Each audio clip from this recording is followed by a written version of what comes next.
बिस्मिल्लाहिर्रहमानिर्रहीम। अस्सलामु अलैकुम डियर व्यूअर्स, मैं हूं हबीबुल्लाह कंवर और आप देख रहे हैं theITeducation.com यूट्यूब चैनल। आज हम एल्गोरिदम के ऊपर बात करेंगे। तो टोपोलॉजिकल सॉर्ट एक एल्गोरिदम है। आपने मेरी प्रीवियस वीडियोस में भी देखा होगा कि हम बात कर रहे थे डेप्थ फर्स्ट सर्च के ऊपर, ब्रेड्थ फर्स्ट सर्च के ऊपर। तो आज का जो हमारा शॉर्ट टॉपिक है वो है टोपोलॉजिकल सॉर्ट। मैंने जब इसको गूगल किया तो मुझे सबसे जो बेस्ट लिंक इसका मिला वो गीक्स फॉर स्पीक्स का था। गीक्स फॉर गीक्स का ना, इसमें बड़ा अच्छा लिखा हुआ था। 2 शर्तें हैं जी। आप सिर्फ और सिर्फ उस ग्राफ के ऊपर टोपोलॉजिकल सॉर्ट लगा सकते हैं। नंबर 1 तो वो डायरेक्टेड साइक्लिक ग्राफ होना चाहिए। उसमें लीनियर ऑर्डरिंग को आपने मद्देनज़र रखते हुए वर्टिसेस को रिट्रीव करना होता है। मसलन आप एक एज को रिट्रीव कर रहे हैं जो यू और वी को मिलाता है, तो आपने यू को पहले रिट्रीव करना है और वी को बाद में करना है। डीएफएस में हम ये नहीं करते थे। डीएफएस में हम एक नोड के ऊपर जाते थे और उस नोड से फिर हम अगली नोड के ऊपर जो है, जो उसकी जितनी भी लिंक्ड नोड्स होती थी उनके ऊपर हम दोबारा डीएफएस का एल्गोरिदम चलाते थे। फिर उससे नेक्स्ट इसी तरह हम मूव करते चले जाते थे। लेकिन यहाँ पर तरतीब को हमने मद्देनज़र रखना है और उस तरतीब के मुताबिक ही हमने इसे एग्जीक्यूट करना है। बस जो रूल इसका है वो बहुत शानदार रूल है। इस डायग्राम के मुताबिक जो दिखाया हुआ है, ये देखें, ये ग्राफ है। 0 1 2 3 4 5 नोड्स के ऊपर ये मुश्तमिल है। इसमें कुछ नोड्स ऐसी हैं, मसलन ये 0 नोड है। इसके ऊपर आप देखें दोनों इनपुट आ रहे हैं, यहाँ से आगे कोई जो है ना वो पाथ नहीं जाता। तो इस 0 को हमेशा लास्ट पे आना चाहिए, यानी ये इसका एक रूल है।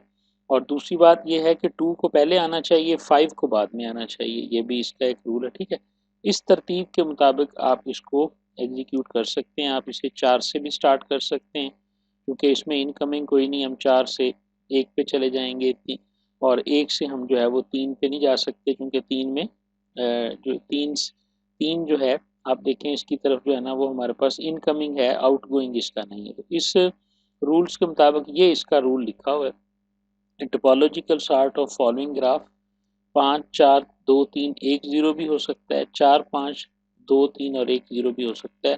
तो जो रूल है वो ये है, टोपोलॉजिकल सॉर्टिंग के अंदर always vertex in negative degree as 0, यानी इसके अंदर कोई भी इनकमिंग जो वर्टेक्स है या एज है वो नहीं होना चाहिए। जो मशहूर ज़माना इसकी एक एग्जांपल है, वो एग्जांपल मैं आपको दिखाता हूँ।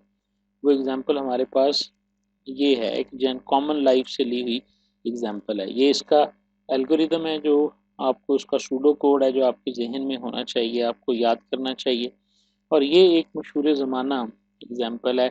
Underwear, pant, belt, shirt, tie, यानी जिस तरतीब के साथ। अब ये एक रियल लाइफ सिचुएशन है कि जिसके अंदर हमें इन चीज़ों को पहनने के लिए, ड्रेसअप होने के लिए लाजमी है कि हम एक ऑर्डर के अंदर ही इनको एग्जीक्यूट करेंगे। विदाउट ऑर्डर हम ये ड्रेसअप नहीं हो सकते। तो ये एक क्लियर एग्जांपल है कि कुछ ग्राफ हमारे पास ऐसे होते हैं और कि जिनके अंदर हमें टोपोलॉजिकल सॉर्ट के मैकेनिज्म को या एल्गोरिदम को ही एग्जीक्यूट करना पड़ता है।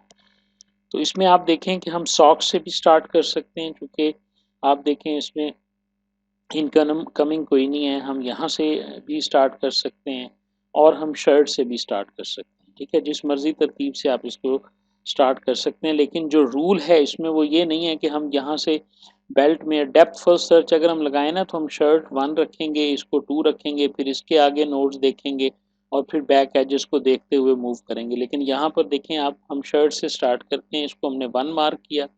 उसके बाद हम टाई पे आए, इसको हमने 2 मार्क किया। फिर हम जैकेट पे आए, हमने इसको 3 मार्क किया। यहाँ से अब कोई भी आउटगोइंग पाथ इसका नहीं है, लेकिन इन हो रहा है तो इसलिए हम इसको ट्रेवर्स कर लेंगे, 4 करके फिनिश कर लेंगे, 5 करके फिनिश कर लेंगे।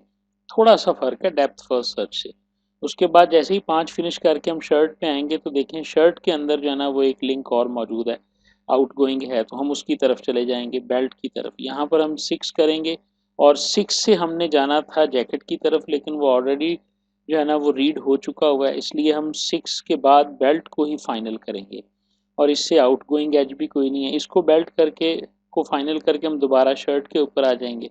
जब यहाँ पर आए तो आप देखें अब इसका कोई भी और आउटगोइंग नहीं, हम इसको 8 के साथ मार्क करेंगे और इसे फाइनल कर लेंगे। तो हमारी ज़रा तरतीब देख लें, 1 2 3, ये विजिट हो गया। फिर हमने इसको दोबारा फाइनल किया 4, फिर इसे फाइनल किया 5, फिर यहाँ पे आगे 6, फिर इसे फाइनल किया और बाद में यहाँ आकर इसे फाइनल किया। अब आप देखें इसके अंदर जो है ना ये हमारी एग्जीक्यूशन कंप्लीट हो गई है। अब हमने फिर उसी तरह स्टार्ट करना है जिसके ऊपर हमारे पास कोई इनकमिंग एज नहीं है।